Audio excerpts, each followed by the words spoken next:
Hello বন্ধুরা, wbporashona.com চ্যানেলে সবাইকে স্বাগত। আজ আমরা অষ্টম শ্রেণীর ইতিহাসের জাতীয়তাবাদের প্রাথমিক বিকাশ এই অধ্যায়ের কিছু গুরুত্বপূর্ণ অতি সংক্ষিপ্ত প্রশ্নের উত্তর তোমাদের সাথে আলোচনা করব। তবে শুরুতেই জানিয়ে রাখতে চাই একটা বিশেষ বিষয়, wbporashona.com বাংলার প্রথম ডিজিটাল প্রশ্ন উত্তর সহায়িকা। পাঠ্য বিষয় বিভিন্ন প্রশ্নের উত্তর আলোচনা তোমরা যদি বিনামূল্যে পড়তে চাও তবে এখনই ভিজিট করো আমাদের ওয়েবসাইট wbporashona.com এ। লিঙ্ক ডেসক্রিপশন বক্সে দেওয়া রয়েছে।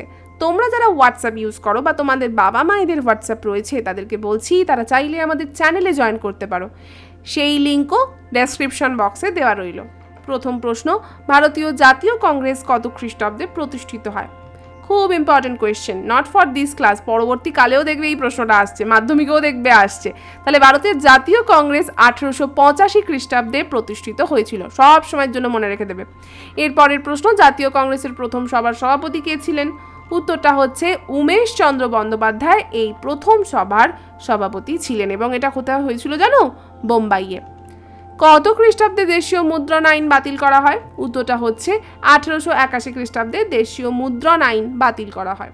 চতুর্থ প্রশ্ন, কোন সময়কালকে সভা সমিতির যুগ বলা হয়? এটাও আর একটা খুব বিখ্যাত প্রশ্ন, তোমার এই ক্লাস 8-এও লাগবে, ক্লাস 10-এও দেখবে এই একই প্রশ্ন পাচ্ছ, মাধ্যমিকেও আসে, তাই ভবিষ্যতের জন্য ভালোভাবে তৈরি করো।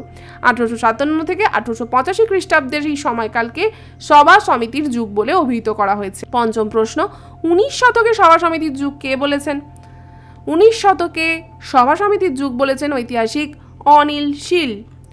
ষষ্ঠম প্রশ্ন, কত খ্রিস্টাব্দে ইন্ডিয়ান লীগ প্রতিষ্ঠিত হয়? উত্তরটা হচ্ছে 1875 খ্রিস্টাব্দে ইন্ডিয়ান লীগ প্রতিষ্ঠিত হয়। সপ্তম প্রশ্ন, কত খ্রিস্টাব্দে ভারত সভা গঠিত হয়?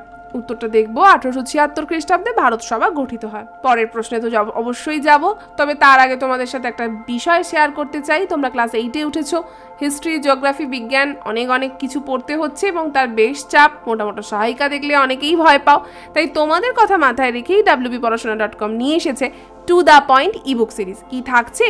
প্রতিটা সাবজেক্টের প্রতিটা অধ্যায়ের সমস্ত গুরুত্বপূর্ণ পয়েন্টস আমরা এই বুকগুলোতে একত্রিত করেছি। তাই তোমরা যদি এই ইম্পর্টেন্ট পয়েন্টসগুলো মানে আমাদের এই বুকগুলো ভালোভাবে পড়ে ফেলো তাহলে এই শর্ট নোটসের জাদুতে তোমরা কিন্তু ভালো নাম্বার পাবেই। তাই এখনই যদি কেউ পারচেস করতে চাও তাহলে স্ক্রিনে দেওয়া নাম্বারটাতে আমাদের হোয়াটসঅ্যাপ করো। কি লিখবে? লিখবে আমি কিনতে চাই বলে যে এই বুকটি কিনতে চাইছো বা যেগুলি কিনতে চাইছো সেই বুকগুলির নাম দিয়ে দেবে। ধরো ভূগোল, ইতিহাস, বিজ্ঞান, তিনটেরই নাম ধরো দিয়ে দিলে, তার মানে আমরা বুঝবো তোমরা তিনটেই বুকই কিনতে চাও। এখন আরও কিছু কথা বলে রাখি, এখন বেশ কিছু অফার চলছে, তাই তোমরা দ্রুত সেই অফারগুলো পেতে হোয়াটসঅ্যাপ করো আমাদের এই নাম্বারে। আর যদি আরও কিছু জিজ্ঞাসা থাকে সেক্ষেত্রে আমাদের এই নাম্বারেই সোম থেকে শনি 11টা থেকে 6টার মধ্যে কল করতে পারো। অষ্টম প্রশ্ন, ভারতের বৃদ্ধ মানুষ কাকে বলা হয়? উত্তরটা হচ্ছে দাদাভাই নওরোজিকে ভারতের বৃদ্ধ মানুষ বা ইংরেজিতে দ্য গ্র্যান্ড ওল্ড ম্যান বলা হয়। নবম প্রশ্ন, poverty and un-British rule in India গ্রন্থের লেখককে? উত্তরটা ওই দাদাভাই নওরোজি, উনি কিন্তু এই বইটি রচনা করেছিলেন। দশম প্রশ্ন, কে নাট্যাভিনয় নিয়ন্ত্রণ আইন জারি করেন? উত্তরটা দেখব লর্ড নর্থব্রুক 1876 খ্রিস্টাব্দে নাট্যাভিনয় নিয়ন্ত্রণ আইন জারি করেন। আজকের পর্ব তো এখানেই শেষ করছি। কেমন লাগলো আজকের আলোচনাটা আমাদের অবশ্যই কমেন্ট করে জানিও, ভালো লাগলে লাইক আর শেয়ার করো। আর যারা তোমরা এখনও আমাদের ইউটিউব চ্যানেলটাকে সাবস্ক্রাইব করোনি তাদেরকে বলছি প্লিজ সাবস্ক্রাইব করে পাশে থাকা বেল আইকনটা প্রেস করে দাও। আবার ফিরে আসবো অন্য কোনো পর্বে অন্য কোনো দিন। ততক্ষণ টাটা।